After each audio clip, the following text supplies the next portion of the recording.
দেখে এক সাহাবা হুজুরের নাম বলে দিয়ে যায়, যিনি হলেন আল্লাহ পাকের একজন মহিলা বান্দী ছিলেন, সাহাবিয়া ছিলেন, যিনার নাম হলো হযরত আম্মা জান সুমাইয়া হুজুর। তিনি ন্যায়ের পক্ষে, সত্যের পক্ষে আল্লাহ রাসূলের মিশনকে সাপোর্ট করেছিলেন, আল্লাহ নবীর হ্যাঁ বলেছিলেন, আল্লাহ নবীর না বলেছিলেন, আল্লাহ নবীর দলে চলে এসেছিলেন রাসূলুল্লাহর পক্ষে থাকার জন্য। ওই সময় জালিম অত্যাচারী শাসক আবু জিল উতবা সাইবা এরা দেখতে লেগেছে সুমাইয়া মুহাম্মদ রাসূলুল্লাহ দিয়ে চলে গেছে, সুমাইয়া মানবতা দিয়ে চলে গেছে, ইনসাফে দিয়ে চলে গেছে, ইনসানিয়াতে দিয়ে চলে গেছে, সুমাইয়া এক আল্লাহ দিয়ে চলে গেছে, মুহাম্মদ রাসূলুল্লাহ দিয়ে চলে গেছে। এই জন্য আম্মা সুমাইয়াকে আবু জিল উতবা সাইবা মক্কা সন্ত্রাসীরা নানান দিক দিয়ে বুঝাতে লেগেছে, এ সুমাইয়া এখনো সময় আছে, মুহাম্মাদের দলকে ছেড়ে দাও, মুহাম্মাদকে ছেড়ে দাও, আমাদের দিকে চলে আসো, তোমাকে অনেক অর্থ দেওয়া হবে, তোমাকে আমাদের নেতৃত্বের আসনে পদ দেওয়া হবে, তোমাদেরকে আমাদের জায়গা দেওয়া হবে। এ সুমাইয়া রে, শুধু তুমি মুহাম্মাদের দিন, মুহাম্মাদের দল ছেড়ে দাও। আওয়াজে বুঝতে পারছেন আম্মার পরীক্ষা শুরু হয়েছে, আম্মা সুমাইয়া হুজুরের পরীক্ষা শুরু হয়েছে। এই পরীক্ষায় আম্মা পাস করেছিল না ফেল করেছিল?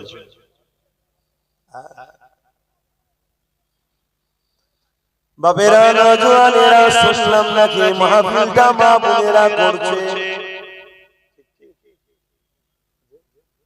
তাদেরই অবদানে হচ্ছে, একটু মায়েদেরই ওয়াজ করি। সুমাইয়া তো আমাদের আম্মাজান ছিল, মায়ের জাত নারী, আজও ভালো মা আছে না? আজও মায়েদের মধ্যে নবীর প্রেমিক, আল্লাহর প্রেমিক আছে না?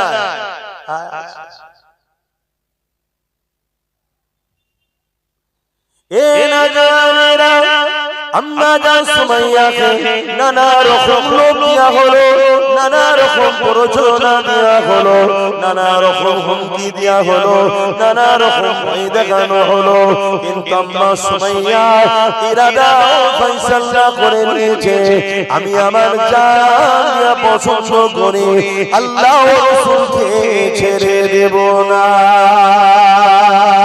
আরো জোরে বলুন সুবহান। ইমান অত সহজ? আল্লাহ পরীক্ষা নেবে না? জান্নাত এমনি এমনি দেবে? ভাইরা নওজওয়ানেরা তরুণেরা, এই সামনে দেখছি কি ব্যাপার, এরা মাহফিলে ডিস্টার্ব করলে হয়, ওখানে আর এক ভাই আমার দেখেন আর এরা অন্য জায়গায় গেলে মার খেয়েও যায়, আমাদের কাছে তাই জোটে, এরা অন্য কোনো জায়গায় গেলে মারবে, কি করবে, পেটের কাজ কাম নেই। কিন্তু আমাদেরও তো অসুবিধা হচ্ছে, আলোচনা এক সাইডে করে, পেটের জ্বালা এসেছে তারই বা দিচ্ছি করে, কিন্তু মাহফিলের তো আদবের খেলাফ হচ্ছে না, আমার আলোচনাতে মন উদিক হয়ে যাবে। আর এই সমাজে অনেক মুনাফিক আছে যারা আমাদের ওয়াজকে শুধু তালাশ করছে কিভাবে ভুল পাওয়া যায়, ভুল পাওয়া যায় চক্রান্ত করছে। কদিন আগে কত লোক আমার বিরুদ্ধে কত মৌলী সাহেব কথা বলেছিল না? বলে সেই সব মৌলী সাহেবগুলো কোন গর্তে কুকুরগুলো লুকিয়ে আছে? আজকে যখন কেন্দ্র সরকারের আইন রাজ্য সরকার মেনে নিল, এই হারামখোর গাদ্দার মুনাফিক মৌলী সাহেবগুলোর মুখে কথা নেই। সব কই? এগুলো হলো আজকের দিনে আকবরের যেমন কিনা দালাল ছিল, এরা আজকের দিনের মুনাফিক মৌলী সাহেব। আল্লাহ নবী বলেছেন আখিরি জামানায় আসমানের নিচে জমিনের উপরে সবথেকে নিকৃষ্ট হবে একদল উলামারা। কে বলছে? জোরে বলেন, জোরে বলেন। আল্লাহর রাসূল বলছে একদল, সবাই নয়। আবার এই উলামাদের মুখের দিকে তাকালে আল্লাহ আপনাদের ছোট ছোট গুনাহ maaf করে দেবে। জোরে বলুন সুবহানাল্লাহ। তাহলে উলামা দুই ধরনের হলো না?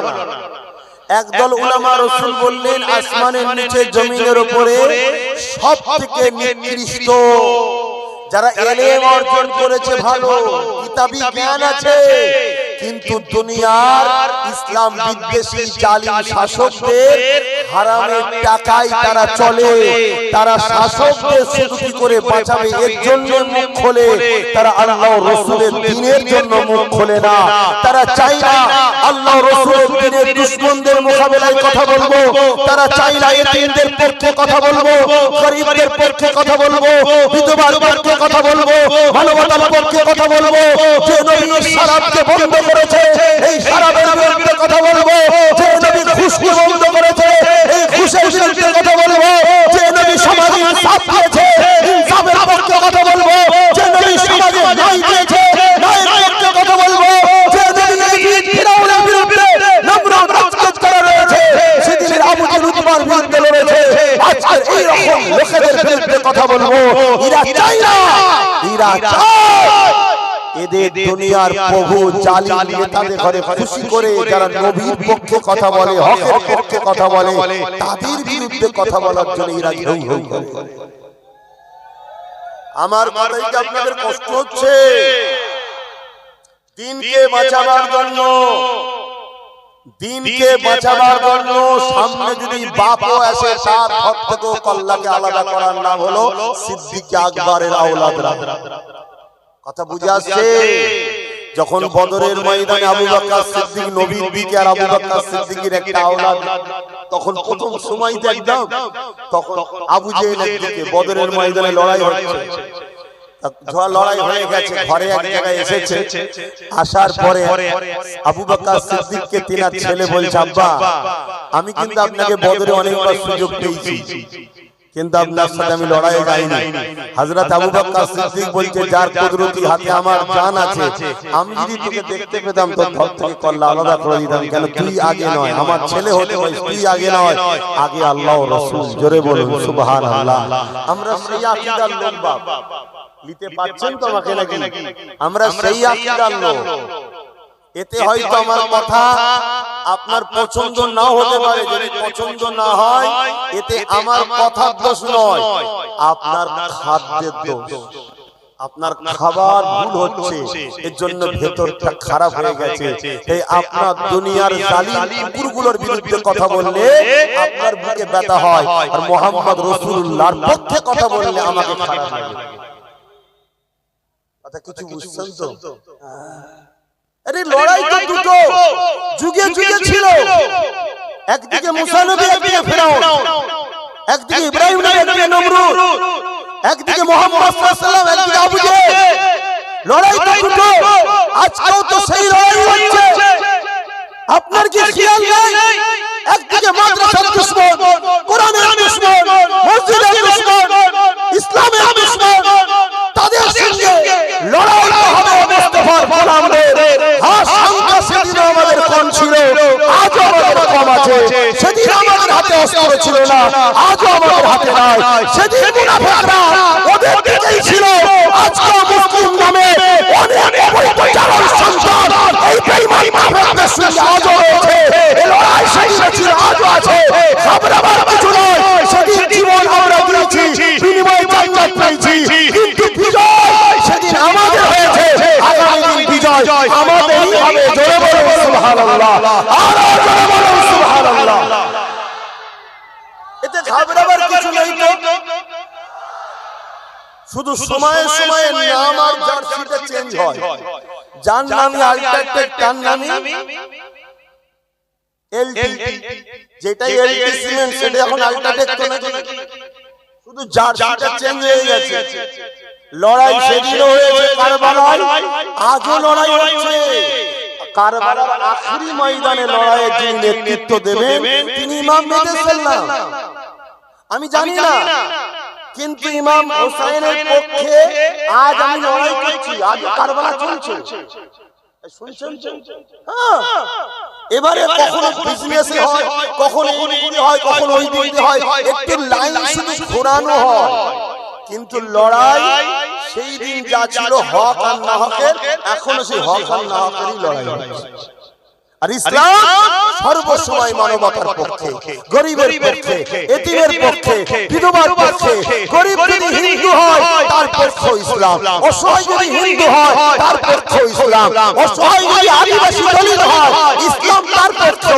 তাদের উপর জুলুম হলে ইসলাম যুগে যুগে তাদেরকে ঢাল করে বাঁচিয়েছে, এর নাম হলো ইসলাম। জোরে বলুন সুবহানাল্লাহ। আরে ভারতের মুসলমান, তোমরা কি করে মুসলমান? গরিবের নামাজ তো তোমাদেরকে বাঁচিয়েছে, তাই তো মুসলমান। ইতিহাস জানো না তো, আর জানানো হয়নি, চেপে দেওয়া হয়েছে, ভুলিয়ে দেওয়া হয়েছে। তো ভাইরা আমার, এই লড়াই সেদিন ছিল, আজও আছে, কিন্তু পরীক্ষা কে নিচ্ছে? জোরে বলুন, জোরে বলুন। আখিরি ময়দানে যিনি সেনাপতির নেতৃত্ব দেবেন তিনি কে? ইমাম। আমাদের কি দায়িত্ব নাই যুদ্ধকে টেনে টেনে ইমাম মির্জা সাল্লাম পর্যন্ত নিয়ে যাওয়া? এই দায়িত্ব আছে না? সেই দায়িত্ব পালন করছে। এবারে কেউ যখন AK-47 তুলবে তার সামনে আপনি তো কাটিয়া দাঁড়ালে হয় না, আপনাকে সেই লাইনে হাঁটতে হবে, ঠিক না বেটি? কেউ রাজপাওয়াতে যখন আমায় মিটাতে আসবে তখন আপনি তসবিহে তো সুবহানাল্লাহ সুবহানাল্লাহ সুবহানাল্লাহ বললে হয় না, তখন আমাকেও বলতে হবে, আমাকেও রাজপাওয়াত তৈরি করতে হবে। পদ্ধতিটা যে লাইনে সে আসবে আমাকেও ডিফেন্সে সে লাইনে যেতে হবে, এই তো কথা। যেদিন আবার সামনাসামনি আসবে সেদিন ইমাম মেহেদী সামনাসামনি তো লড়বে। আমার কথা বুঝতে পারছো তো আপনারা? কিন্তু বুক ঠুকে বলছি, এতগুলো ক্যামেরা চলছে, পুরো পৃথিবীর কোন উলামা যদি আমার চ্যালেঞ্জে আসতে চায় আমি চ্যালেঞ্জে রাজি আছি। আব্বাস সিদ্দিকী সমাজকে ইসলাম বিরোধী শিক্ষা দিচ্ছে, ভুল শিখাচ্ছে, আমি চ্যালেঞ্জে রাজি আছি। যদি প্রমাণ করতে পারে যা শাস্তি দেবে তাই মেনে নেব, কারণ ইসলাম বিরোধী কথা হবে এটা তো মেনে নেওয়া যায় না। এই কথা ঠিক না? আব্বাস তো কি হয়েছে, পীরের বেলা তো কি হয়েছে, কিন্তু কোন মুনাফিক মুসলিম ঘরে জন্ম নিয়েছে ঠিকই, হাকিকাতে মুসলমানের খুন না অন্য কার খুন বোঝা মুশকিল। এরকম কেউ দেরি আমার বিরুদ্ধে ফতোয়াবাজি করবে, ও কথা মেনে নেওয়া যাবে না। শুনছেন না? শুনুন, একটা বড় স্কলার, বড় আলেম, বড় মুফতিকে বসাও, শুনছেন তো? চুনে পুঁটি বাঁশের থেকে কঞ্চি লম্বা হয়, চিল্লাচ্ছে, তোর কি দাম আছে, কি আইসি আছে? বাজারে চলে যা, হাতি বাগানে যা, 25 লাখ 30 লাখ টাকা কুকুর বিক্রি হয়, তোর তো দাম নেই। শুনছেন তো? হ্যাঁ, আসেন অনেক কষ্টের বিনিময়ে ইসলাম এসেছে। তুমি কারবার করছো করো, ব্যবসা করছো করো, সংসার করছো করো, রাজনীতি করছো করো, কিন্তু ভুলে যেও না আল্লাহ তোমাকে জমিনে পাঠিয়েছে তোমার নবীর পিছনে দাঁড়াবার জন্য। নবীর দিন তোমার উপরে দায়িত্ব দেওয়া রয়েছে, এই দিনের ইবাদতের জন্য তোমাকে একবার ভাবা দরকার।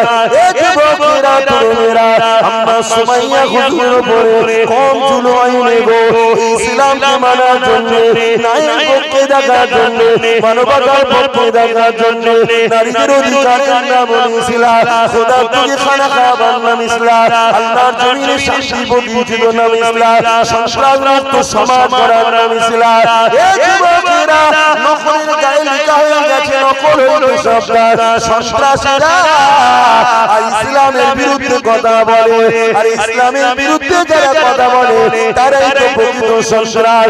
এই যুবকেরা, তরুণেরা, বাবেরা, এই নবীর পাকে প্রেমিকেরা, আমরা সুমাইয়াকে দেখা যায় এইভাবে অর্থ উলঙ্গ করে দিয়েছে, যাতে করে বেউজুতির ভয়ে আমরা সুমাইয়া যদি আল্লাহ রাসূলকে ছেড়ে দেয়, আমরা সুমাইয়া বলতে লেগেছে, এই কালিয়ান পাশানেরা শুনে রেখে দে, যত যাই করিস না কেন এই হৃদয় থেকে আল্লাহ রাসূলকে মুছতে পারবি না। আরো জোরে বলুন সুবহান। এই কথাটা শুনে জালিমা বুঝে একটা বল্লম নিল, আমরা সুমাইয়া হুজুরের সিনাতে আঘাত করলো। ওই বল্লমের আঘাতে সিনাটা সাথে পিছন দিক থেকে কলিজা খানা বেরিয়ে যায়, দেখা যাচ্ছে কলিজার ভেতর থেকে আল্লাহর মহাবাণী লা ইলাহা ইল্লাল্লাহু মুহাম্মাদুর রাসূলুল্লাহ এই কালিমার আওয়াজ হচ্ছে গেছে। আমরা সুমাইয়া আল্লাহ নবীর জন্য জান দিয়েছে, কিন্তু ঈমান দেয়নি।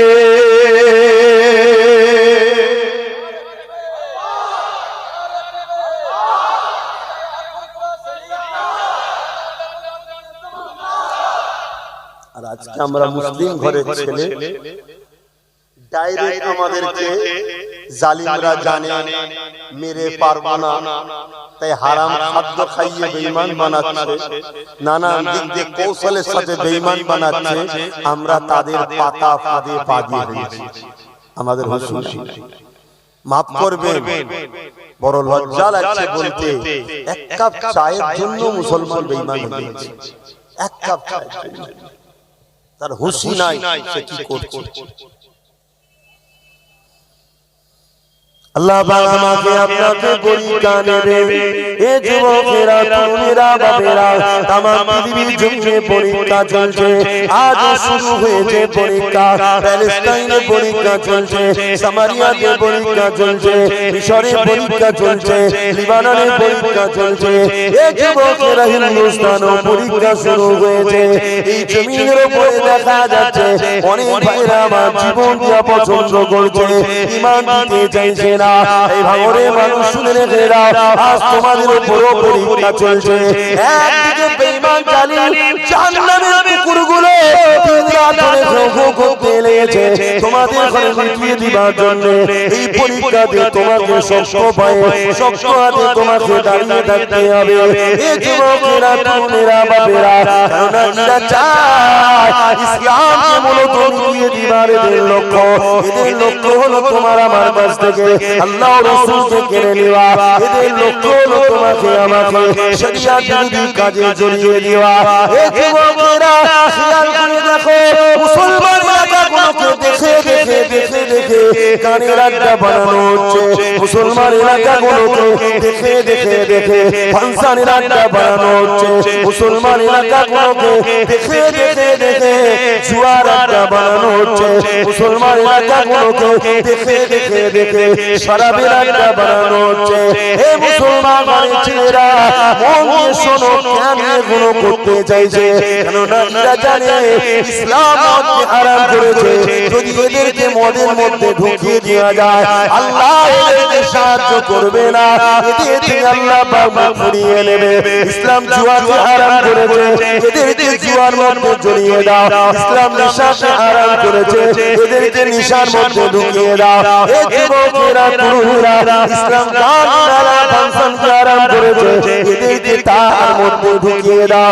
যদি কোনোতে ঢুকিয়ে রাখতে পারো, এই নেশার মধ্যে যদি এদেরকে ঘুম রাখতে পারো, তাহলে জমিনের উপরে ইসলাম বিরোধী কর্মকাণ্ড করতে আমাদের বড় সুবিধা হবে। এরা নেশার মধ্যে থাকবে, এদের মসজিদ গুলোকে আমরা দখল করব। এরা গানের মধ্যে থাকবে, এদের মাদ্রাসা গুলোকে বন্ধ করব। এরা এমন করে লোক মানুষের গান বাজে না, এমন করে সুদ ঘুষের মধ্যে জড়িয়ে যাবে। এদের কবরস্থান গুলোকে আমরা দখল করে নেব।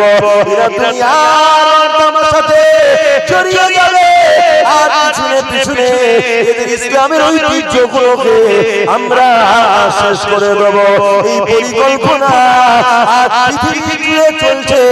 সেই পরিকল্পনা আমার ভারতেও শুরু হয়েছে, এই পরিকল্পনা আমার বাংলাতেও চালু হয়েছে না হয়নি। আমার আলোচনা বুঝছেন আপনারা? আজ যদি আপনারা গুরুত্ব না দেন, আল্লাহর জাত পাকের কসম করে বলছি, ইসলামকে মিটাতে কোনো মায়ের বেটা পারেনি, আগামী দিনও কোনো মায়ের বেটা পারবে না।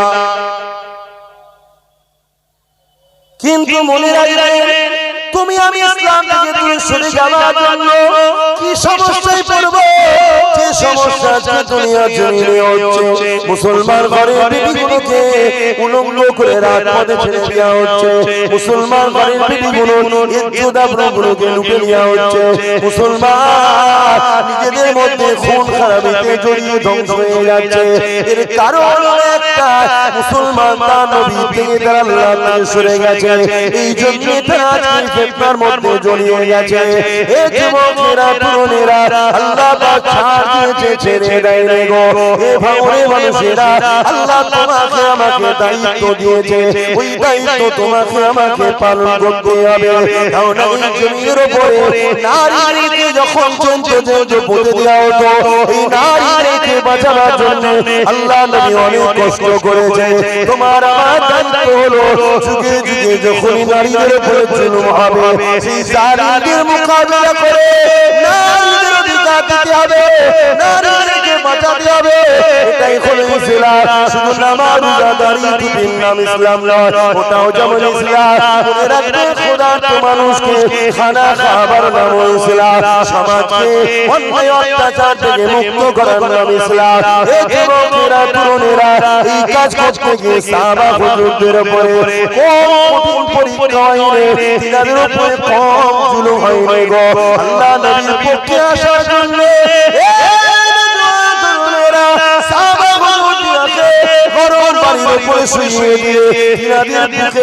ভারী পাথর পর্যন্ত চাপিয়ে দিয়েছে। সাহাবা হুজুররা নিঃশ্বাস নিতে পারছে না, একদিকে যেমন দম বন্ধ হয়ে যাচ্ছে, অপরদিকে পিঠটা গরম মরুভূমিতে পুড়ে যেতে লেগেছে। এই পরীক্ষা কি তোমাদের হচ্ছে? জোরে বলে। কিন্তু গাফলতি যদি করো তোমার ছেলেদের সঙ্গে এটা হবে। শুনছেন তো? অনেক সময় কর্মে বিপদ টেনে আনা হয়। এখন পরীক্ষা হচ্ছে কিন্তু আগামীতে আরো হবে। এখনই ছেলেরা বলে ভাই ভাই জলসা করতে গেলে পারমিশন দিচ্ছে না, বলছে করতে দেবো না। আমি ভাঙরের কথা বলছি না, অনেক জায়গায় হচ্ছে। কথা শুনছেন? আমি তাদেরকে বলি এখন যদি তোর জায়গায় তোর পয়সায় তোর ধর্ম তুই করতে গিয়ে এখন বাধা পাস স্বাধীন দেশে, তোর ছেলেদের কি হবে? আজানটা হয়ে যায়।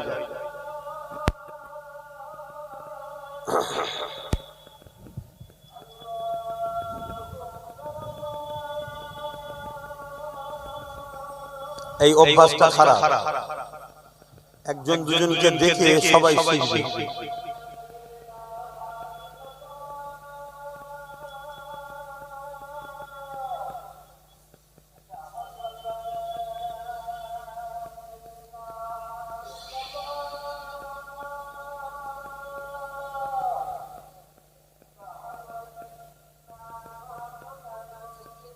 সাল্লাল্লাহু আলাইহি ওয়াসাল্লাম।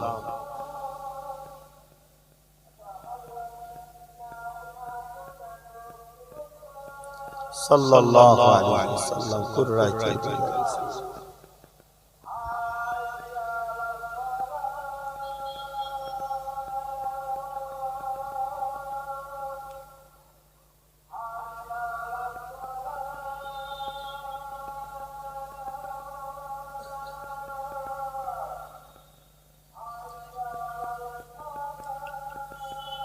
লা হাওলা ওয়ালা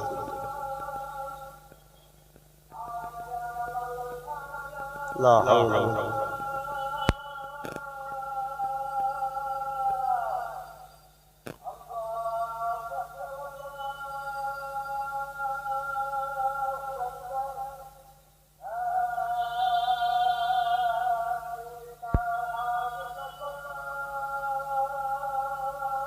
الله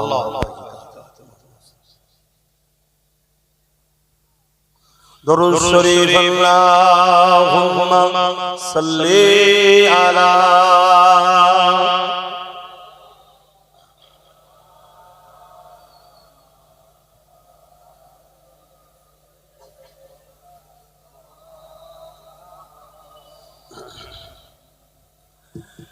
मेरी उल्फत मदीने से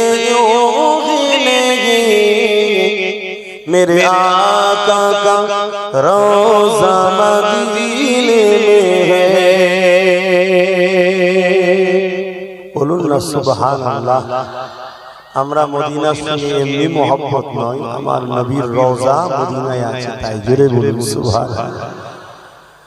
मेरी उल्फत मदीने से खिलेगी मेरे आका का रोज़ा मदीने में है।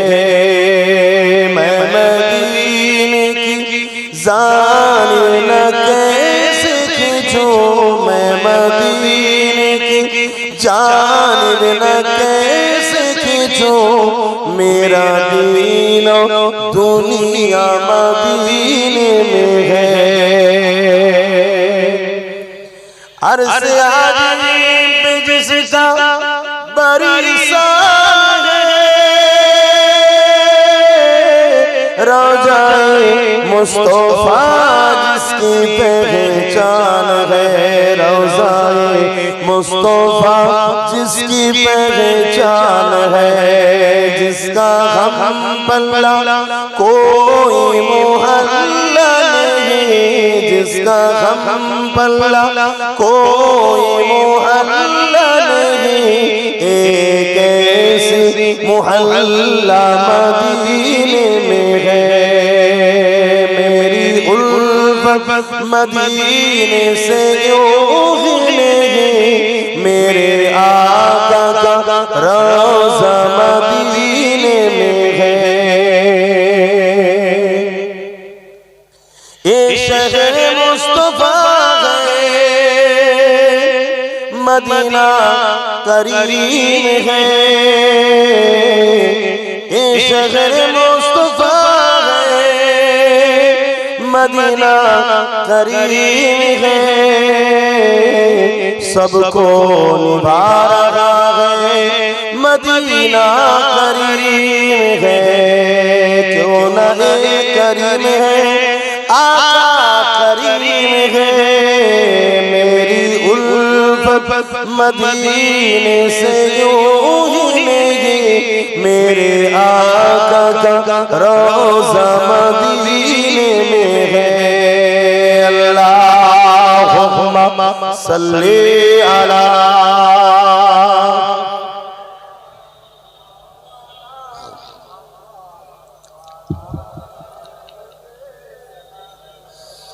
বাপেরা ভাইরা, সামনে তো আপনারা আছেন, মা বোনেরা পর্দার আড়ালে আছে, আপনাদেরকে জানতে চাইছি। আমি ওয়াসিয়াত করছি, আপনাদেরকে বাঁচাবার চেষ্টা করছি, এটা আপনারা মানেন? একটু বললেন হ্যাঁ কি না বলেন? কারা বিশ্বাস করেন যে আব্বাস সিদ্দিকী আমাদের বাবাজি, আমাদের ভাই, আমাদেরকে বাঁচাবার চেষ্টা করছে? একটু বিশ্বাস যারা করেন হাত তুলে দেন। হ্যাঁ সত্য তো, হাত না বাঁধ। তাহলে আমি আপনাকে বলে যাচ্ছি, প্রথম কথা, বাঁচতে যদি চান তওবা করুন, আল্লাহর নবীকে জানের থেকে বেশি ভালোবাসুন, নবীর সুন্নাতে জীবন গড়ুন। এক নম্বর কথা এটা। দ্বিতীয়, কেউ যদি অস্ত্র তরোয়াল নিয়ে লড়াই করতে আসে, তার কাছে খালি হাতে লড়াই করা যায় না। লোহা না হলে লোহা কাটা যায় না। যে শক্তিতে তারা আমাদেরকে মিটাতে চাইছে, ওই শক্তি তৈরি করুন। কথা কিছু বুঝে আসছে? এটা তো ওসিলা, এটা কি ওসিলা, কিন্তু মূল যেটা আপনাকে আমি বলে গেলাম, একজন নবীর গোলাম হিসাবে আমার রাসূলের হয়ে যায়, আমার নবীর হয়ে যায়, আমার নবীকে প্যার করে। তবে মনে রাখবেন, নবী পাকের রাস্তাটা চলা যখন শুরু হবে, হাজারো কষ্ট হবে। শুনছেন? কাঁটার উপর দিয়ে চলতে হবে, হকের রাস্তা, রাসূলের রাস্তায়। কিন্তু কিছুদিন যাওয়ার পরে একটা দিন আসবে, যেদিন আপনাকে শান্তি আর শান্তি দেবে, সমাজে সব ফিতনা খতম হয়ে যাবে। জোরে বলুন সুবহানাল্লাহ। যেমন ভাঙড়ের মানুষ, আমি আপনাদেরকে এই মঞ্চ থেকে আজকে বলে যাচ্ছি, আর একটা লড়াই যদি আপনারা কামিয়াবি হতে পারেন, সব শয়তান ঠান্ডা হয়ে যাবে, আর আপনাদেরকে দ্বিতীয়বার লড়াই করতে হবে না। জায়গা পরিষ্কার। এটা কিন্তু বিরাট বড় লড়াই আপনাদের হবে। যে লড়াইটা এত বড় লড়াই, একদিকে ইসলাম বিদ্বেষী প্রকাশ্য জালিম সন্ত্রাসগুলো, আর একদিকে মুনাফিক মুসলমান আলেম উলামা সুরাতে একদল মানুষ তোমাদের বিরুদ্ধে থাকবে। এমন দিন আসবে, তোমাদেরকে শেষ করার জন্য নতুন নতুন মুসলিম সেজে দরদি ছোট ছোট লোক চলে আসবে, নতুন নতুন দল চলে আসবে তোমাদের কাছে, তোমাদেরকে শেষ করার জন্য।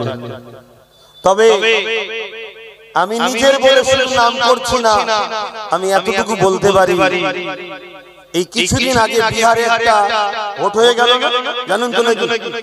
দেখছি সব ঘর ভাঙছে ভোটের পরে। আর তারা এসব কাঁদছে বলছে আমরা বুঝতে পারিনি 10,000 টাকা নিয়ে আমরা হই হই করেছিলাম। সোশ্যাল মিডিয়া দেখবেন অনেক অনেক নাচ ছিল, এখন তারা কাঁদছে। কি হয়েছে এই ফটোটাতে আপনি নাচছেন, এখানে কাঁদছেন কেন? বলছে আরে यार 2000 रुपया दिए थे, हम तो मिছিল में चले गए, वोट भी डाल दिए, अभी वो लोग जीत के हमारा घर ही तोड़ रहे हैं।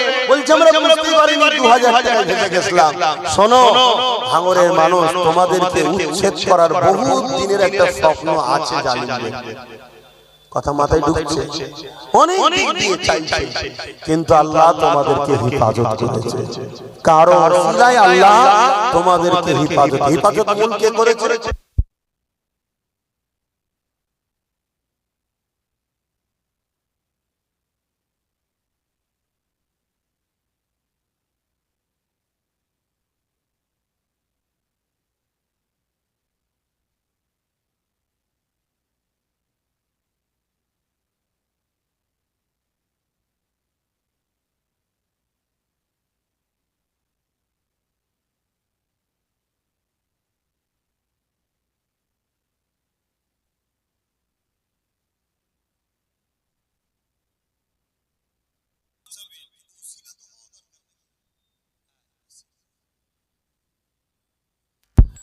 বাবেরা নজওয়ানেরা তরুণেরা এ নবী পাকের প্রেমিকেরা আসে যদি কথা বলছিলাম আমার নবী পাকের হয়ে যায়, আমার নবী পাককে পেয়ার করে, তবে নবী পাকের রাস্তা যখন আপনি চলবেন ওই চলাটা কাটার উপর দিয়ে শুরু হবে। কিন্তু কিছুদিন যাবার পর আল্লাহ পাক যখন পরীক্ষা নিয়ে নেবে আপনাকে আল্লাহ সাহায্য তারপরে শুরু করবে। দুনিয়ার কোনো শক্তি আর আপনাকে মিটাতে পারবে না, আল্লাহ আপনাকে কামিয়াবি তখন দিয়ে দেবে। যেমন সাহাবা হুজুরকে আল্লাহ পাক পরীক্ষা নিয়েছে। আল্লাহ নবী সাহাবা হুজুরদের উপরে আল্লাহ পাক কেমন ভাবে পরীক্ষা নিয়েছে। আর সাহাবা হুজুরদের নবীর উপরে আল্লাহর উপরে কত প্রেম ছিল দেখে। এমন সময় নবী আমার বলে দিলেন, কে আছো বাবা? ইসলামের দুশমনেরা গোপনে গোপনে তারা সংগঠিত হচ্ছে আমাদের উপরে হামলা করবে বলে। এ বাংলার মানুষ, এ আমার বাংলার মুসলমান, ভারতের মুসলমান, রেখে দাও, রেখে দাও। আজ তোমাদের পিছনে ভেতরে ভেতরে বহু পরিকল্পনা চলছে, তোমাদেরকে মিটিয়ে দেওয়ার জন্য হাজারো ষড়যন্ত্র চলছে। এ নওজওয়ানেরা আল্লাহ নবী সাহাবাদেরকে বললে, কে আছো বাবা? মাল দাও, মাল দাও বাবা। সাহাবা হুজুরদের যা যা ছিল আল্লাহ নবীর কদমে এসে দিয়ে নিয়েছে।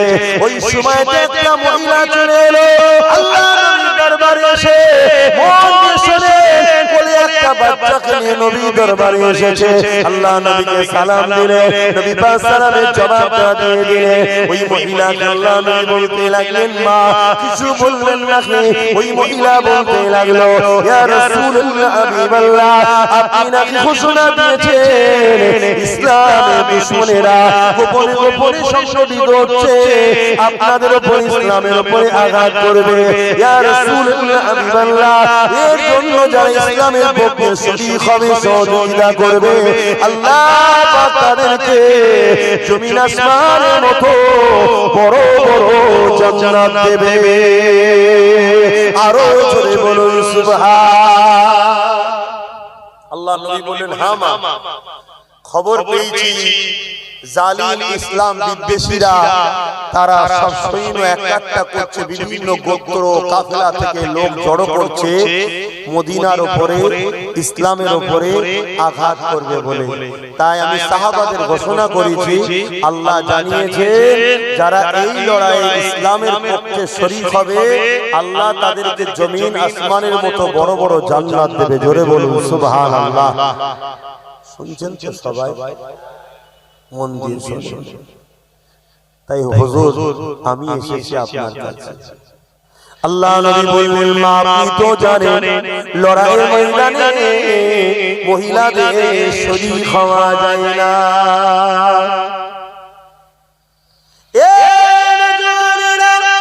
ওই মহিলা চোখ ভরা পানি নিয়ে বলে, ইয়া রাসূলুল্লাহ, হাবিবাল্লাহ, আমার স্বামী ইন্তেকাল কাল হয়ে গেছে, এই একটা সন্তান আমার কোলে রয়েছে, এই সন্তানকে নিয়ে আমি মা দুনিয়াদারি করতে এসেছি, এই সন্তানকে নিয়ে আমি বেঁচে আছি। এই যুবক তুমি আমি কি করলাম একবার ভাবে, সামান্য লড়াই করে যদি হাঁপিয়ে যাও তাহলে কি করে আখিরাত কামিয়াবি হবে? এই বড় পরীক্ষা জায়গা দুনিয়া, এখানে তোমাকে পিছিয়ে গেলে হবে না, এখানে তোমাকে হাঁপালে চলবে না, এখানে তোমাকে কোনো জালিমের রক্ত চক্ষুকে দেখে ঘাবড়ালে হবে না। ভয় একমাত্র করবেন আল্লাহকে, আর জীবনে কোনোদিন অন্যায়ের পক্ষে সাথ দেবেন না, এটা তোমাকে মাথার মধ্যে রাখতে হবে।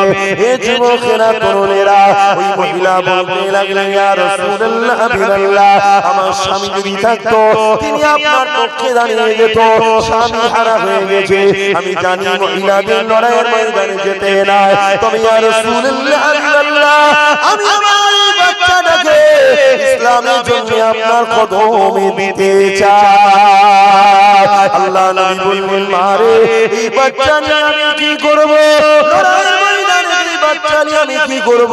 ওই সময় মহিলা বলেছে ইয়া রাসূলুল্লাহ হাবিবাল্লাহ আমি জানি এই বাচ্চা লড়াইয়ের ময়দানে লড়াই করতে পারবে না, এই বাচ্চা লড়াইয়ের ময়দানে তরোয়াল তীর তুলতেও পারবে না, এই বাচ্চা লড়াইয়ের ময়দানে কোনো উপকারে আসবে না, কিন্তু ইয়া রাসূলুল্লাহ হাবিবাল্লাহ ওই লড়াইয়ের ময়দানে ঢালেরও তো প্রয়োজন হয়, জালিমরা তীর মারবে, ঢাল রুখবে। ইয়া রাসূলুল্লাহ হাবিবাল্লাহ আমার সাহাবা ভাইদের কাছে ঢাল কম পড়ে যেতে পারে, ইয়া রাসূলুল্লাহ হাবিবাল্লাহ যখন আমার সাহাবা ভাইদের দিকে করতে যাবে, ইয়া রাসূলুল্লাহ হাবিবাল্লাহ আমি মা চাই এই বাচ্চাটাকে আপনি ঢাল হিসাবে ব্যবহার করবে। আরো জোরে বলুন সুবহান। ভাবছেন আমি কি বলছি, শুনছেন তো?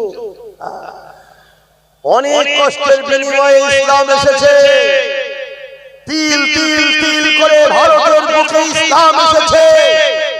এই ভারতের বুকে অনেক কষ্ট করে মসজিদগুলো তৈরি করা হয়েছে, এই ভারতের বুকে অনেক কষ্ট করে মাদ্রাসা হয়েছে, এই ভারতের বুকে অনেক কষ্ট করে কবরস্থান ঈদগাহ খানকা হয়েছে। কখনো গভর্নমেন্টের টাকায় সরকারি টাকাতে আমরা ধর্ম করিনি, মসজিদ বানাইনি, মাদ্রাসা বানাইনি, কবরস্থান বানাইনি।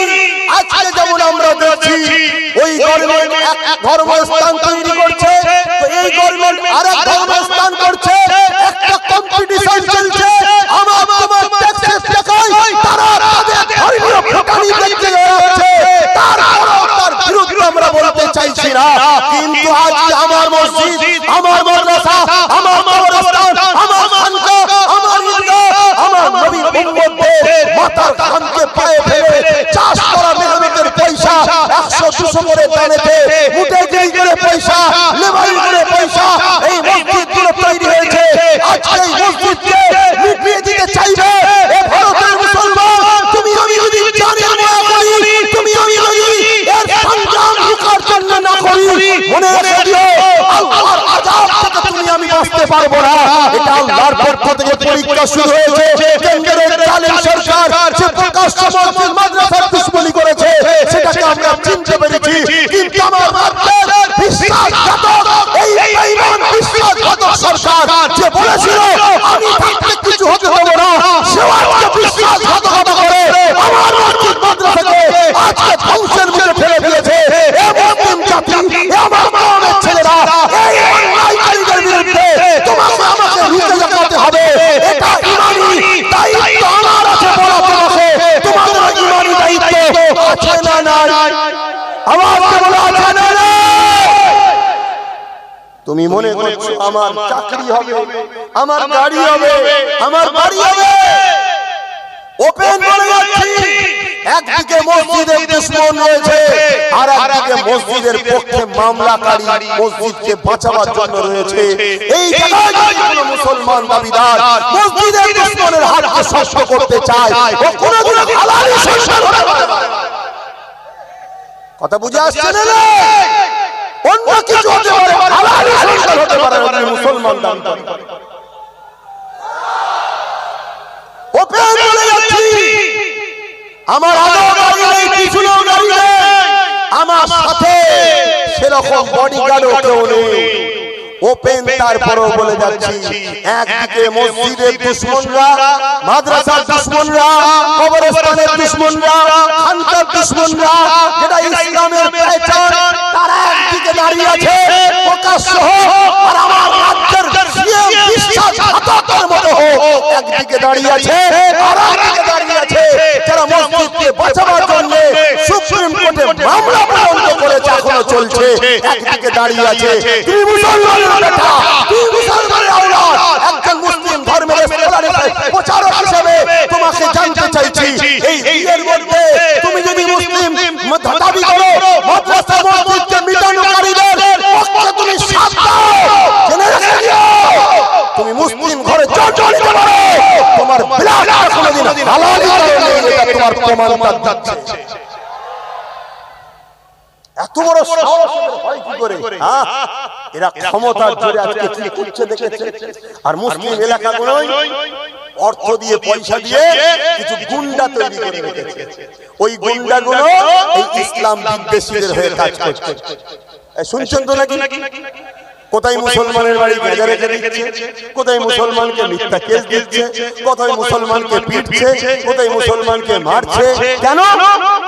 ওদের উপর থেকে এই ইসলাম বিদ্বেষী, বিশ্বাসঘাতক, প্রকাশ্য দুশমন যারা, তারা কি করছে? এদের উপর থেকে অর্থ দিচ্ছে, সহযোগিতা করছে, সমস্ত কিছু দিচ্ছে, আর বলছে তুই যদি ফেসে যাস চিন্তার কোনো কারণ নেই। কেন? আমার হাতে পুলিশের ক্ষমতা, একটা ফোন করবো তোকে ছেড়ে দেবো। মুসলমানকে মার, মুসলমানকে জুলুম কর, মুসলমানকে এ কর, মুসলমান যেন ক্ষমতা দখল করতে না পারে। যদি ক্ষমতা দখল করে ফেলে তাহলে মসজিদ ভাঙতে গেলে আমাদেরকে সাইজ করে দেবে। তাহলে বলো, এই জায়গায় দাঁড়িয়ে থেকে মসজিদ মাদ্রাসা বাঁচানোর দায়িত্ব আমাদের আছে না? আরে আমি একজন ধর্মগুরু তো ইসলামের, তা আমি যদি মসজিদ বাঁচাবার কথা না বলি, মাদ্রাসা বাঁচাবার না কথা বলি, তাহলে আমি কিসের ধর্মগুরু? কত শুনছেন না শুনেন? আমি তো কোন রাজনীতির সভাতে আসিনি যে মানুষের শিক্ষা, রুজি রুটি, কারবার নিয়ে কথা বলবো। ওটাও বলা দরকার, মানবতার ক্ষেত্রে বলতে পারি, কিন্তু আমার এসেছি ধর্ম মাহফিলে।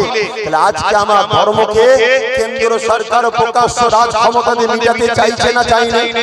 আর আজকে রাজশাসক যাকে মুসলমানরা বিশ্বাস করে সাথ দিল, এই বিশ্বাসঘাতক, এই গাদ্দারও সেই কেন্দ্র সরকারের সাথ দিয়েছে না, দেয় না? আওয়াজ দিয়ে বলুন, দিয়েছে না, দেয় না? তাহলে আব্বাস সিদ্দিকী এ কথা বললে দেখা যাবে আবার একদল মৌলী সাহেব আমার বিরুদ্ধে বলেছে। কেন? আমাকে সমাজের কাছে ছোট করতে হবে। তাহলে ওই মৌলী সাহেব মনে এদের ভাড়াটিয়া, হ্যাঁ কি না? এক কথা মাথায় ঢুকছে? এখন তোমাদের সামনে বিরাট বড় পরীক্ষা শুরু হয়ে গেছে, তোমাদের সামনে বিরাট বড় পরীক্ষা। একদিকে প্রকাশ্য দুশমন, যদিও বা প্রকাশ্য দুশমনের সঙ্গে লড়াই করার জন্য একটা ছদ্মবেশী মুনাফিকের সাথ দিচ্ছিল, সেও আজকে ঘোমটা তুলে দেখিয়ে দিয়েছে আমি কত বড় শয়তান। দেখ, শুনছেন তো নাকি? সেও সাথ দিয়েছে। এবার কি করবে?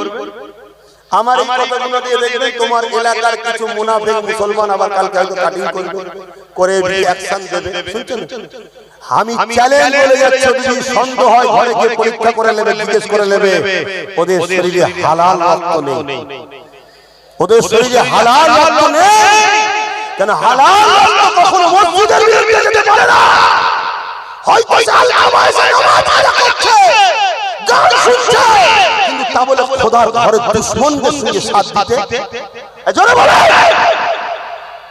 কত কষ্ট করে এই মসজিদগুলো তৈরি করা হয়েছে, কত কষ্ট করে লোকের কাছে বাবা 100 টাকা দিয়ে, বাবা 5 টাকা দিয়ে, কে 10 টাকা দিয়েছে, কে 20 টাকা দিয়েছে, হাজার হাজার বছর ধরে তিল করে এগুলোকে তৈরি করা হয়েছে। আজকে সেগুলোকে মিটিয়ে দিবার প্ল্যান চলছে, আর আমাদের কোনো হুঁশ নাই।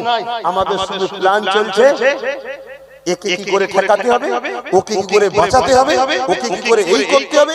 এই যে উম্মতে মুহাম্মাদি পেরেশান, মনে রেখে দিও, তোমাকে যদি আল্লাহ তোমার উপরে আযাব পাঠায়, তুমি সেই আযাব থেকে কি করে বাঁচবে? কথা বলো। অতএব তুমি আল্লাহর পক্ষে, তার প্রমাণ তোমাকে দিতে হবে। শুনছেন তো নাকি? আল্লাহর পক্ষে তোমাকে সেই প্রমাণ দিতে হবে। আমার কথা আপনাদের অসুবিধা হচ্ছে? অনেকে বলে যে আমার কথাই নাকি অনেকের অসুবিধা হয় আমার কথায়, এবং কারো নাকি ক্ষতিও হয়ে যাচ্ছে আমার কথা। শুনছেন তো নাকি? অনেকে বলে যে ওর কথাতে ওর ক্ষতি হয়ে যাচ্ছে।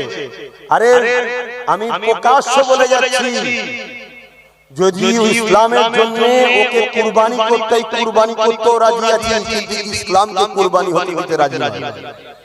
ইসলামের জন্য যদি আমাকেও কুরবানি হতে হয়, আমি কুরবানি হাত তুলে সাক্ষী দিচ্ছি আল্লাহ রাজি আছি, কিন্তু ইসলামের কুরবানি হতে দেওয়া যাবে না। কেন? অনেক কষ্টের বিনিময়ে সমাজের নারীর অধিকার পেয়েছে, এই সমাজে মানুষ ইনসাফ পেয়েছে, এই সমাজের মানুষ ইনসানিয়াত পেয়েছে, এই সমাজের মানুষ মহান স্রষ্টাকে পেয়েছে। অনেক কষ্টের বিনিময়ে এই সমাজে ইসলাম প্রতিষ্ঠিত হয়েছে।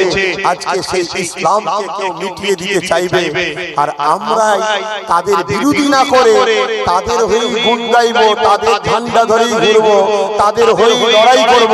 তাদের বিরোধী কেউ করলে তার বিরুদ্ধে আমরা বলবো তুমি মুসলিম ঘরে জন্ম নিতে পারো, তুমি হালালি নয়, মনে রেখে দিও। কোরআন তার প্রমাণ দিচ্ছে। শুনছেন তো নাকি? আল্লাহ নবীর বিরুদ্ধে খালিদ বিন মুগীরা, নাম কি? খালিদ বিন মুগীরা আমার নবীকে খুব কষ্ট দিত। শুনছেন তো নাকি? আমার নবীকে খুব আঘাত দিত, নবীকে ছোট বড় কথা, কোরআনের কথা প্রমাণ দিয়েছে, খুব ছোট বড় কথা বলতো। আমার নবী বড় দুঃখ পেতেন। আমার আল্লাহ একদিন আমার নবীকে যে ওহী পাঠিয়ে বলছেন, হাবিব, খালিদ বিন মুগীরার কথাতে আপনি কষ্ট পেয়েছেন।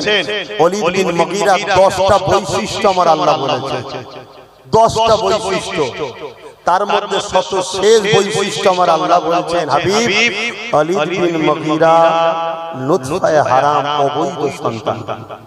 শুনছেন তো নাকি? কে বলেছে? জোরে বলে, কে বলছে? আরো জোরে বলে, কে? আল্লাহ বলছে। আপনার আল্লাহর কথায় কারো ডাউট আছে নাকি? ডাউট আছে? আরে দুনিয়াকে কি বলছে গুরুত্ব দিবার দরকার। দুনিয়ায় কারো লিচি না কারো খেয়েছি আমরা আল্লাহ আল্লাহর খাই, আল্লাহ আমাদের স্রষ্টা, ঠিক না বেঠিক? অতএব এই জায়গায় দাঁড়িয়ে থেকে আমি আবার বলবো, মানুষ মাত্র ভুল হতে পারে। আমায় বিশ্বাস করেছিলে, এনাকে বিশ্বাস করেছিলে, ওনাকে বিশ্বাস করেছিলে, আলাদা বিষয়। দুনিয়াদারির স্বার্থে কারোর সঙ্গে ব্যবসা করেছো, চলো জায়েজ তো, হিন্দু হোক, আদিবাসী হোক, সাঁওতাল হোক, বাগদি হোক, যেই হোক, মানুষ মানুষের সঙ্গে মিশবে। এই ইসলামে নিষেধ আছে নাকি? হিন্দুর সঙ্গে ব্যবসা, খ্রিস্টানের ব্যবসা, লেনদেন, একে অপরের বিনিময় ইসলামে নিষেধ নাই। কিন্তু ততদিন পর্যন্ত চলবে যতদিন আপনার ওই সহপাঠী বিজনেসম্যান হোক, রাজনীতির নেতা হোক, যখন ইসলামের বিরুদ্ধে চলে যাবে তাকে আর সহযোগিতা সাপোর্ট করা। জোরে বলে। বিগত দিন কেউ বলেছিল মাদ্রাসায় জঙ্গি তৈরি হয়, তার কথাতে আমরা তাকে শিক্ষা দিয়েছি না দিইনি? আওয়াজ দিয়ে বলুন, দিয়েছি না দিইনি?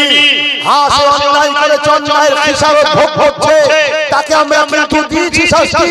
তাহলে আজকে কেউ যদি পুরো মাদ্রাসাকে মিটিয়ে দিতে চায়, আমরা মুসলমান, তার বিরুদ্ধে আমাদেরকে শিক্ষা দেওয়া দরকার আছে না? এটা তোমাদের দায়িত্ব, এটা তোমাদের কাজ। যদি না করি আমাদের ঈমান থাকবে না। আজকে আমি একটা কথা বলেছিলাম যে কেন্দ্র সরকারকে ভোট দিলে ঈমান থাকবে না, রাজ্য সরকারকেও ভোট দিলে ঈমান থাকবে না। শুনেছেন তো আপনারা? একটু হ্যাঁ কি না বলুন না। শুনেছেন তো নাকি? এই কথা নিয়ে অনেকে আবার কেটে টোল করছে। এই আমার কথা আপনাদের অসুবিধা হচ্ছে? এই কথা নিয়ে অনেকে কেটেছে, কেটে আবার কোনো একটা, আচ্ছা এই বিষয়টা গতদিন এক জায়গায় এসেছিলাম, বলবো মনে করেছিলাম, সময় হলো না। আজকে একটু খুলে বলবো ব্যাপারটা কি বলেছিলাম। কারা কারা শুনতে চাইছেন একটু হাত তুলে সাক্ষী দেন। হ্যাঁ, সত্য তো নাকি? শুনতে চাইছেন তো? আপনার বিষয়টা জানা দরকার। কেন কিছু গাদ্দার আছে, গাদ্দার মুসলমানদের মধ্যে মুনাফিক আছে কিছু, মনে রাখবেন। গাছ না হলে গাছকে কাটতে পারে না। আমার কওমের মধ্যে গাদ্দার আছে বলেই আমাদের আজকে দুর্দশা হচ্ছে। যারাই বাবরিকে বিক্রি করেছে তারাই কিন্তু ওয়াকাফকে বিক্রি করলো। কোটি কোটি টাকাতে বিক্রি হয়েছে, এত সহজ নয়। কিন্তু তোমার আমার মতো নিচে তলার মানুষ কি খেয়াল রাখবে যদি বলেন আমরাই বা কি করব, কি করব তোমার জানার দরকার নেই, তো কম সময় এতটুকু প্রমাণ দেবো যে আল্লাহ তোমার নবীর মাদ্রাসা, তোমার ঘর মসজিদের দুশমন যারা, তাদের সাথে আমরা নেই। বাস এইটুকু প্রমাণ দিতে পারবো না, পারবো না, বাস ওইটাই যথেষ্ট। বাকি কি খাই ফল হবে না হবে সেটা আল্লাহ জানে। একটু খুলে বলে যাচ্ছে ব্যাপারটা কি হয়েছে। অ্যাকচুয়ালি আমি ওয়াকাব নিয়ে আলোচনা করছিলাম, ওয়াকাব নিয়ে আলোচনা করছিলাম। আলোচনা করতে গিয়ে আমি বললাম যে আল্লাহ রাসূল বলেছে অন্যায় দেখলে হাত দিয়ে রোকো, না মুসলিম শরীফের হাদিস, অন্যায় দেখলে একটু আওয়াজ দেন না, সাবধান, হাত দিয়ে রোকো। আর যদি হাত দিয়ে রুখার ক্ষমতা না থাকে মুখ দিয়ে প্রতিবাদ করো। যদি মুখেও প্রতিবাদ করার ক্ষমতা না থাকে তাহলে অন্তর থেকে ঘৃণা করে বলো বলো দূরে সরে যাও। শুনছেন তো? রাসূল বললেন অন্তর থেকে ঘৃণা করে দূরে সরে যাও। এইটা বলে রাসূল বলছেন যারা অন্যায় দেখে অন্তর থেকে ঘৃণা করে দূরে সরে যায় তাদেরও ঈমান আছে কিন্তু বড় দুর্বল। কি বললেন? বড় দুর্বল। তাহলে নাম্বার 1 ঈমান কি? অন্যায় দেখেছে হাত দিয়ে রুকেছে। নাম্বার 2 ঈমানের স্তর কি? অন্যায় দেখেছে হাত দিয়ে রুকার ক্ষমতা নেই, মুখ দিয়ে প্রতিবাদ করেছে। 3 নম্বর ও শেষ যার পরে আর ঈমানের স্তর নেই সেটা হলো কি? অন্যায় দেখেছে হাত দিয়ে প্রতিবাদও করতে পারে না, মুখ দিয়ে প্রতিবাদও করতে পারে না, অন্তর থেকে ঘৃণা করে বলুন বলুন দূরে সরে গেছে, এরও ঈমান আছে কিন্তু দুর্বল। এই কথাটা বলে আমি জিজ্ঞেস করেছিলাম আমার ভালোবাসার মানুষদের ঘরে কি জিজ্ঞেস করার অধিকার আছে না? আমি আমার ভালোবাসার বাপ মা ভাই বোনেদের ঘরে বাঁচাবার চেষ্টা করতে পারি না? পারি। হ্যাঁ, আল্লাহ কোরআনে বলেছেন কু আনফুসাকুম ওয়া আহলিকুম নারা, নিজে বাঁচো, নিজের আহলকে বাঁচাবার চেষ্টা করো জাহান্নাম থেকে। তাই যারা আমাকে ভালোবাসে তাদের উদ্দেশ্য তো বুঝাতে হবে। তাই আমি জিজ্ঞেস করেছিলাম ভাইদের উদ্দেশ্যে, বলো কেন্দ্র সরকার রাজ ক্ষমতা দিয়ে সংখ্যা গরিষ্ঠতা দিয়ে আজকে ওয়াকাফ কালা কানুন 2025 বানিয়ে মসজিদ মাদ্রাসা কবরস্থান ঈদগাহকে শেষ করে দিতে চাইছে, এটা ন্যায় না অন্যায়? আমি সবার মুখে শুনতে চাইছি অন্যায়। রাসূল কি বলেন? অন্যায় দেখলে হাত দিয়ে রোকো। তাই আমি বললাম এই অন্যায়ের বিরুদ্ধে হাত দিয়ে রুখতে হবে। যদি হাতে ক্ষমতা না থাকে মুখ দিয়ে প্রতিবাদ করতে হবে। যদি মুখ দিয়ে প্রতিবাদ করার ক্ষমতা না থাকে অন্তর থেকে ঘৃণা করতে হবে। তা না করে কোনো মুসলমান ঘরের ছেলে আল্লাহ মানে নবী মানে বলে অথচ বিজেপিকে ভোট দেবে, অর্থাৎ আরো শক্তিশালী হোক, মসজিদ মাদ্রাসা ভাঙুক, তার ঈমান থাকবে? আমি এই কথাটা প্রথম বলেছি, এটাকে এই সব জালিমরা কেটে বাদ দিয়েছে দিয়ে তারপরে আমি কি বলেছি, যেদিকে বলে ওয়াকাফ আন্দোলন এখানে নয় দিল্লি গিয়ে করো, সে আমার মসজিদের বন্ধু না দুশমন? জোরে বলে। তা দুশমন যে হয় মসজিদে তাকে হাত দিয়ে রুখতে হবে না? হবে না? এটা অন্যায় নয়? তাহলে মুখ দিয়ে প্রতিবাদ করতে হবে। যদি মুখ দিয়ে প্রতিবাদ করতে না পারে অন্তর থেকে ঘৃণা করতে হবে। তা না করে কোনো মুসলমান যদি মসজিদের দুশমনকে ভোট দিয়ে শক্তিশালী করে রাসূলের হাদিস অনুযায়ী তার মধ্যে ঈমান থাকতে, জোরে বলো এই কথাটা বলেছি। আগেরটা দেয়নি, এইটা দিয়েছে। দিবার পরে আমি কি বলেছি, কোন আলেম উলামা পীর পীরজাদা বক্তা যেই হোক রাসূলের হাদিস অমান্যকারী ঈমানদার থাকবে। এরপরে আমি বলেছি কেউ যদি বলে কোরআন শেষ হয়ে যাবে আমার উন্নয়ন শেষ হবে না, সে কোরআনের বন্ধু না দুশমন? যে কোরআনের দুশমন তাকে কোন মুসলমানের বেটা ভোট ঈমান রাখতে পারবে? তাহলে ভোট দেওয়া হলো সাপোর্ট করা। শুনছেন না? শোনেন? ভোট দেওয়া মানে সাপোর্ট করা, তার মানে কোন শক্তিশালী হোক, কোরআনের বিরোধী করছে করুক। কথা বুঝছেন না? কোন ক্ষমতায় করছে? গতদিন যে বলেছিল মাদ্রাসায় জঙ্গি তৈরি হয় আর বলে এই জোরে বলে, কেন বলে না? শিক্ষা পেয়ে গেছে। তো এ কোন ক্ষমতায় বলছে? এর কাছে রাজ পাওয়ার আছে, কোরআনের বিরুদ্ধে কথা বলছে। তাহলে এর মোকাবেলা মুসলমানদের জন্য করা ফরজ হয়ে গেছে। তা না করে কোন মুসলমান যদি ভোট দেয় তার ঈমান থাকতে পারে না। কথা বুঝছেন না বলে তোমার দুনিয়ার সামান্য পেটের জন্য, তোমার দুদিনের দুনিয়ার জন্য এই যুবক জাহান্নামে যেতে চাইছে, জাহান্নামে। আমার নবী এই কোরআনের জন্য কত লড়াই করেছে, এই কোরআনের জন্য দুনিয়া আজ এই কোরআন কি বলে প্যারিসে এই কোরআনকে ফ্রান্সে আমেরিকাতে কত মহান ষড়যন্ত্র চলছে, সেই ষড়যন্ত্রের হাওয়া আমার বাংলার সিএম বলছে কোরআন শেষ হয়ে যাবে, আমার উন্নতি শেষ হবে না।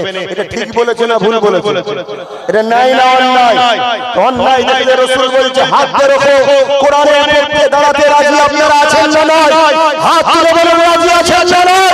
তাহলে এর বিরুদ্ধে হাত কথা বলা দরকার আছে না নয়? যদি হাত লড়তে না বড় মুখে প্রতিবাদের দরকার আছে না নয়? যদি মুখে প্রতিবাদ করতে না বড় অন্তর ঘৃণা করে ঘুরে থাকার দরকার আছে না নয়? তারপরে যদি কোনো মোল্লা দাবিদার, শেখ দাবিদার, পাঠান দাবিদার, মুসলমান দাবিদার এদেরকে সাপোর্ট করে দল করে ঝগড়া করে আল্লাহর নবীর হাদিস অনুযায়ী তার মধ্যে ঈমান নাই, এটা আমি বলি। এ বলার অধিকার আমার ইসলাম দিয়েছে, আপনাদের অস্তিত্ব আছে? মাথায় বাজ পড়ে গেছে, এত বড় কথা বলে দিল ঈমান চলে যাবে। তখন কি করছে?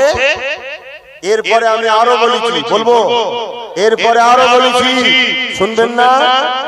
তুমি তোমার ধর্মকে ভালোবাসো, আমি আমার ধর্মকে ভালোবাসি, ঠিক না বেটি? আমরা মন্দির, মসজিদ, গির্জা, গুরুদুয়ার যার যার কাছে তারটা, আমরা কারো পক্ষও নাই বিরুদ্ধও নাই, ঠিক না বেটি?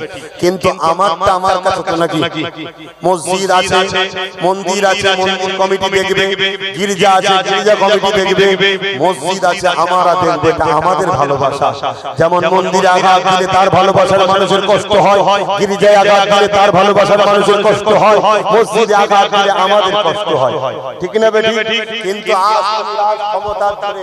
আমাদের ট্যাক্সের টাকাতে তুমি দীঘাতে মন্দির করলে, তারপরও চলো, বৃহৎ স্বার্থে চুপ থাকা ছিল। কিন্তু ও বাবা, উনি পঞ্চায়েতের মাধ্যম দিয়ে, কি বলে, রেশনের মাধ্যম দিয়ে আমাদেরকে প্রসাদ খাওয়াবার প্ল্যান করেছে না করেন?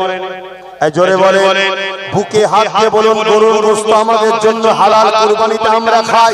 কিন্তু এই সমাজের অনেক মানুষ আছে যাদের জন্য গরুর গোশত খাওয়া তারা অবৈধ মনে করে না, করে না। এখন যদি আমি প্ল্যান মাফিক কাউকে যে অপছন্দ করে, অবৈধ মনে করে, তাকে যদি আমি গরুর গোশত খাইয়ে দিই, এটা কি ঠিক হবে? জোরে বলে, তাহলে প্রসাদ খাওয়াটা তোমার কাছে ঠিক হতে পারে, গরুর গোশতটা আমার কাছে ঠিক হতে পারে। ঠিক তেমনই আমার কাছে প্রসাদ খাওয়াটা ঠিক নয়। তুমি কেন শাসকে বসে আমাদেরকে রেশনের মাধ্যম দিয়ে প্রসাদ খাইয়ে কাফের বানাতে চেয়েছে? জবাব দেওয়া দরকার আছে না? চলো পৃথিবীর উলামাদেরকে জিজ্ঞেস করো, প্রসাদ খেলে ঈমান থাকবে না যাবে? জিজ্ঞেস করো। উলামায়ের বেটা থাকে প্রশ্ন দাও, যারা আমার বিরোধী হচ্ছে উত্তর দাও, প্রসাদ খেলে ঈমান থাকবে বলো। তাহলে আমাদেরকে বেঈমান বানাতে যারা চাইছে তারা আমাদের বন্ধু না দুশমন? জোরে বলেন। তাহলে এই দুশমনের বিরুদ্ধে হাত দিয়ে লড়াইয়ের দরকার আছে না নাই? হাত দিয়ে যদি না পারো মুখে প্রতিবাদের দরকার আছে না নাই? প্রতিবাদ যদি করতে না পারো অন্তত ঘৃণা করার দরকার আছে না নাই? আমি এটা বলেছি, এরপরে আরো বলেছি, বলবো না থাকি। এরপরে বলেছি ধর্ম যার উৎসব তার, ধর্ম যার উৎসব তার। কোন ভাই কি ধর্ম করবে, কি উৎসব করবে তার, এতে আমার পক্ষে বিপক্ষে কোনো মন্তব্য নেই। কেন দেশটা সবার পছন্দ, সবার নিজ নিজ কাছে। কিন্তু আজকে বড় প্ল্যান করে ধর্ম যার যার উৎসব সবার বলে আমার নিরীহ সরল প্ল্যান গরিব মুসলমানকে বেঈমান বানাবার চক্রান্ত হচ্ছে না, হয়নি? কোন শিরকের কাজের সঙ্গে যুক্ত হওয়া আনন্দ হলে সে ঈমান থাকে, এই জোরে বলেন, থাকে না। কিন্তু এই সমাজে অনেক মোল্লা, অনেক শেখ, অনেক পাঠান সুরাতে তারা দুনিয়া নামি দাম সামান্য পদ নিবার জন্য শিরক কাজে যুক্ত হয়ে মুশরিক কাফের হয়ে ঘুরে বেড়াচ্ছে। তারা আজকে তাদের ভাড়াটিয়া উলামাদের দিয়ে আমার বিরুদ্ধে কথা বলছে, কিন্তু কোন আলেম উলামা এর বিরুদ্ধে তো কথা বলছে না। শুনছেন তো ভাই? এই সব কিছু বলার পরও আরেকটা কথা বলি, এবার সেটা বলে বলি। তখন এই কথাটা বলেনি যে আমি কেন্দ্র সরকারের আইনকে সাপোর্ট করলাম। এবারে বলুন, কেন্দ্র সরকার মসজিদ মাদ্রাসা বাঁচাতে চাইছে না মেটাতে চাইছে? আপনাদের মত কি বলে? তাহলে এ তো সাপোর্ট করে নিয়েছে, তাহলে এ বাঁচাতে চাইছে না মিটাতে চাইছে? তাহলে মসজিদ মাদ্রাসা যারা মিটাতে চায় তাদেরকে সাপোর্ট করা যায়? করলে রাসূলুল্লাহর হাদিস অনুযায়ী ঈমান, জোরে বলো। আজকে একটা মসজিদ দেখলেন, দান করলেন, কালকে যদি মসজিদটা ভেঙে বা দখল করে কেউ অন্য কিছু করে ফেলে তখন আর দান করা যাবে? তাহলে এ যতদিন ইসলাম বিদ্বেষী মনোভাব এর যে ভেতরে শয়তানিটা বার করে নেয়, ততদিন একে কেউ সাপোর্ট করেছিল আলাদা কথা ভাই। দুনিয়াদারি ক্ষেত্রে হতে পারে, আমার ভালো লাগে, আমার ভালো লাগে, আমি এর সাথে ব্যবসা করবো, আমি ওর সাথে করবো, আমি এর সাথে দল করবো, ওর সাথে দল করবো, ঠিক তো নাকি? কিন্তু এর যখন ইসলামের দুশমন প্রমাণ হয়ে গেছে আর সাপোর্ট করা যেতে পারে? একটা হিন্দু আমার দুশমন নয়, একটা আদিবাসী আমার দুশমন না, সে আমার ভাই হয়, ভুল বুঝবেন না। একটা দলিত আমার দুশমন নাই, ভাই হয়। কিন্তু কোন হিন্দু কি আমাকে ভাই বলে মানবে? আমি তার মন্দিরের বিরোধী হই, তার মন্দিরকে ভাঙবো বলে মানবে? তা ঠিক তেমনই ওই হিন্দু ভাইটা যখন আমার মুসলমান ইসলাম কবুল করে নে মানে নে আলাদা বিষয়, সে জবাব দেবে। কিন্তু মানুষ হিসেবে আমরা মিলেমিশে আছি, যখনই ও আমার ইসলামের বিরুদ্ধে যাবে সে আর মিশা, এটা বুঝাতে চাইছি, বুঝতে পারছেন? হ্যাঁ, আর 5 মিনিট তারপরে নামাজ হবে, অসুবিধা হচ্ছে। এরপরে আমি আরো একটা কথা বলছি। কি কথা? যদি তোমরা মনে করো